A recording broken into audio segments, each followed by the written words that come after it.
look so graceful on the water, but they're pedaling to save their life underneath. And that's depression. If you haven't been through depression, that may not make sense to you, but it is a real feeling. It is, would never have understood it if I hadn't gone through it. Decades to even partially unpack. Hidden abuse. A silence she still refuses to break. And a life defined by loss after loss. Let's pull back the curtain. Marie Osmond was born October 13th, 1959 in Ogden, Utah. She was the only girl among 8 brothers. They would become one of the most famous entertainment dynasties in America. By age 4, she was already on television. There was no gradual normal entry into fame for Marie. No childhood spent discovering herself outside of the spotlight. From the very start, her identity and the Osmond brand were inseparable. At 13, she topped the charts with Paper Roses, the youngest female artist to ever land a #1 country single.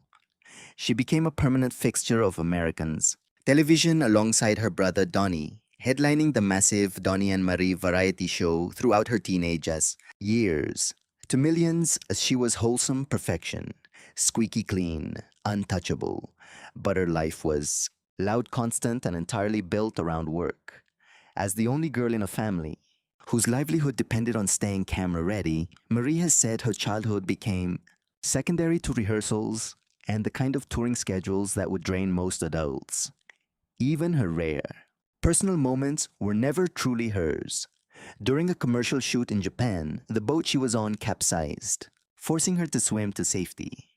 Instead of time to recover, production just continued.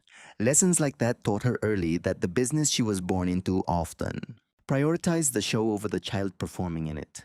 What does it actually cost a child to grow up, trapped inside that machine? That is the question Marie has spent the last 50 years trying to answer. And the reality, when it finally surfaced, was far darker than any fan could have guessed. The first crack behind the smile. It was 2001. Marie Osmond, then 41, was preparing to release her memoir, Behind the Smile, My Journey Out of Postpartum Depression. The book was framed as an exploration of her battle with depression after her children were born, but hidden inside its pages was something much heavier, a disclosure nobody was expecting. During my childhood and teen years, I was abused, she wrote. It ranged from invasions of privacy to having my property stolen, and most damaging to being abused sexually. She went further in interviews, telling reporters she had been threatened by her abuser, and she instinctively knew what was happening was wrong, even as she pushed the feeling down. She carried it inside for years, telling no one. So who was responsible? This is where the story takes its first deeply frustrating turn, because Marie made a choice that she has stuck to for over 20 years. She would describe what happened. She would describe the pain. But she would never say a name, refusing to identify him. At the time, Marie was clear on one thing only. Whoever did this was not a family member and not a friend. Beyond that, she said nothing. No profession, no context, no timeline beyond those teen years. For a family as famous and as scrutinized as the Osmonds, this was a strikingly narrow window into a story with massive implications. Think about that. Here is a woman who has lived her entire life in the public eye, written multiple memoirs, and sat across from the biggest interviewers in America. Yet she drew a line and never crossed it. Was it protection, fear, or a private promise? Marie has never fully explained her reasoning, and that silence has only fueled decades of public curiosity. It is worth noting how unusual this is, even by celebrity standards. Most public figures who disclose abuse eventually name names, whether through interviews, lawsuits, or later books, once enough time and distance make it feel safer to speak. Marie has had more than 2 decades of that distance. She has had endless platforms, multiple primetime interviews, and still the identity of her abuser remains locked away, known only to her and presumably to that person. That decision has also shaped how the public talks about her story. Instead of focusing solely on her survival, countless interviews and headlines have centered on conversations often circle around solving the mystery of who actually hurt her. An unfortunate, bitter irony. People focus on identifying the abuser rather than the deep lifelong toll that trauma took on Marie. Yet by keeping his name quiet, she keeps the focus on the aftermath and not a spectacle. The 2001 revelation cracked the door, but what followed years later showed the true depth. Fast forward to 2019. Marie Osmond, nearing 60, appeared on television and shared something that made viewers go cold. As a child of 8 or 9, she believed she was gay solely because of that abuse. In her own words, the trauma left her feeling that men made her sick. This was no passing thought. A woman nearly 60 was connecting childhood trauma to a confusion about identity that shouldn't exist at that age. It is one of the most vulnerable things Marie Osmond has ever said. Still no name, no new detail to identify him, only what she shared 2 decades prior. If anything, these new comments created more questions than they answered. How young was she? Was it a single incident or a pattern involving multiple people? Marie has never clarified. Why tell part of the story while holding back the rest? To understand, you have to see what Marie Osmond was managing behind that famous smile. The abuse was just one thread in a much larger, darker tapestry of her private struggle. Long before body image was a common topic, Marie Osmond fought a war with her own reflection. She has said her body dysmorphia stems from comments about her weight during the Donny and Marie years. She was called fat while working on set as a teenager. That comment came from inside the industry, the very place that was supposed to support her. Think about the timing here. This was the exact same stretch of years she claims the sexual abuse was happening. A young girl already hiding trauma was told her body wasn't good enough for the fame she carried. It is easy to see how one wound fed the other. Marie has spoken of this connection more directly, describing decades of disordered eating and deep shame. Shame that started far too early and never quite let go. What is most striking is the sheer length of time it played out. This wasn't just a rough patch in her 20s that she eventually left behind. Marie suggests this was a lifelong undercurrent she managed quietly while performing.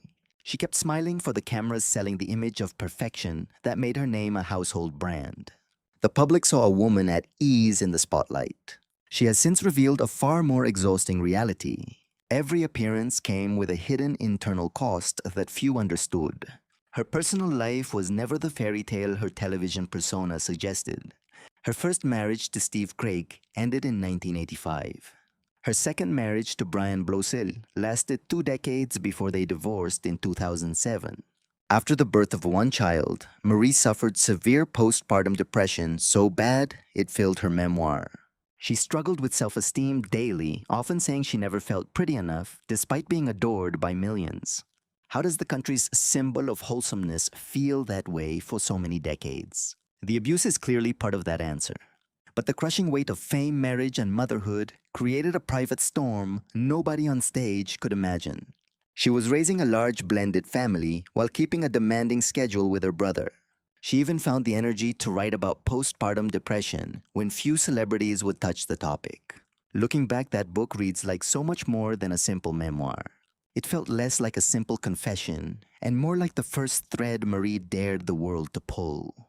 One that would eventually fray into decades of buried stories. Then in 2010 came the loss Marie calls her darkest hour.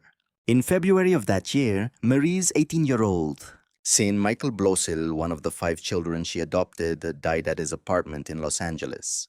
He had fought depression for years and spent time in rehab back in 2007, the year his parents split. He left behind a note detailing his lifelong struggle to feel like he belonged. Marie later opened up about the tragedy, calling it the single hardest thing she has ever endured. At the time of his passing, she and Donny were headlining their Las Vegas residency. The shows were canceled while the family mourned in private, asking only for the grace and distance from the spotlight that had followed Marie since she was a young girl. It is almost impossible to grasp the weight of it all. A woman who survived abuse, she still refuses to name body shame, forced upon her by the industry that made her a star, a messy public divorce, and the death of her own child. Yet she still stays the same person smiling through years of television. But Marie Osmond was not done facing hard chapters, even after leaving the talk. Years later, Marie tried a new path on daytime television, joining the panels. of the talk as a host, but her tenure ended following whispers of behind the scenes friction among the cast. The kind of quiet Hollywood drama that stays vague to the public. True to her nature, Marie never aired her grievances or engaged in a public fight. She just left with the same poise she has, shown her entire career and turned to new work like symphonic shows and fresh music. It is a rhythm that defines Marie's life. Hardship hits. The public gets a tiny peek, and then the door gently locks, leaving fans guessing what really happened. The inheritance bombshell. More recently, Marie hit the news again. This time for a choice that had nothing to do with past trauma, but still showed exactly how she views the world. She declared she does not plan to leave her massive fortune to her children. Her reasons surprised quite a few people. Marie claims she believes that inherited money can kill a person's drive and stunt their character. Rather than giving her children an easy financial cushion, she wants them to build their own lives and earn their success from scratch, just as she did as a teenager thrown into a brutal entertainment career. Given everything Marie lived through growing up, inside the family business, the crushing pressure, the scrutiny, the abuse, she still won't name. It is easy to see why she wants her own children's journeys to look totally different from hers, even if that means keeping the very wealth her lifetime of labor created. The hits kept coming. In 2025, Marie lost her brother Wayne Osmond, who had battled failing health for years before suffering a severe stroke. What made his death truly gutting for Marie was a detail she shared later. She said she felt an unexplainable need to go see him and followed that gut feeling, spending precious time with him just before he passed. That visit became one of her most cherished final memories of her brother. For a woman who spent her life on stages surrounded by kin, losing one of her brothers, one of the very people who grew up beside her inside. That same grinding machine was just another blow in a life that has never been short of them. Why she still hides his name. So here we are over 2 decades since Marie Osmond first told the world she had been sexually abused as a child, and the name of her abuser remains just as buried as it was in 2001. She has confirmed it was not a family member. She has confirmed it was not a friend. She linked it to her own confusion about her identity as a young girl. And she has never gone further than that. Is she protecting someone who is still alive? Is she guarding her own family from a scandal that might rip open old wounds? Or has she simply found peace in sharing enough of her story to help other survivors without turning her private hell into a public trial Marie has never said, and there is a high chance she never will? What we do know is this. The smiling girl America watched perform since childhood was carrying more than anyone ever realized. Abuse she still won't fully discuss. Body image wounds dealt by her own industry. A marriage that ended in heartbreak. The devastating loss of her son office drama she handled with quiet grace. A bold, unconventional stance on her family's financial future, and most recently, the loss of her brother. Through every single one of during those years, Marie Osmond kept performing, kept showing up, and kept choosing exactly what to share and what to protect. Maybe that is the real story. Not just a villain finally exposed, but a woman who has spent a lifetime deciding piece by piece how much truth the world sees. And that restraint might say something bigger about fame itself.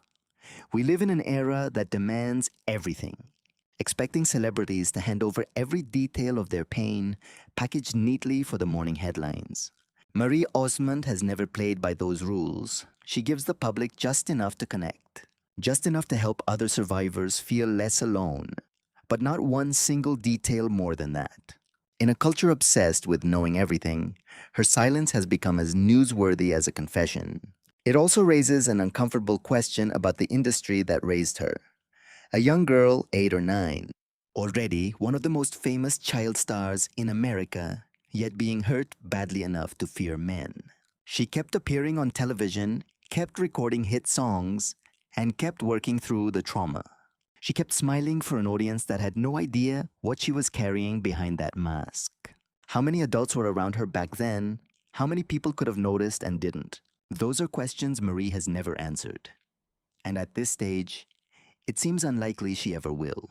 What remains is a portrait far more complicated than the wholesome image that once defined her. She is a survivor who spoke up enough to matter without surrendering the one detail she keeps. A mother who buried a child far too young, and a sister who lost her own brother. She is a businesswoman willing to make tough decisions about her fortune because she believes in her family. Through decades of fame, grief, and health struggles, Marie Osmond has proven that resilience is rarely perfect. Sometimes it just looks like getting back up one more time and finding the strength to keep going. If this look behind the fame of Marie Osmond surprised you, check out our other deep dives. We explore the untold stories of the biggest names in entertainment week after week. Drop your thoughts in the comments. Will we ever truly know the full story?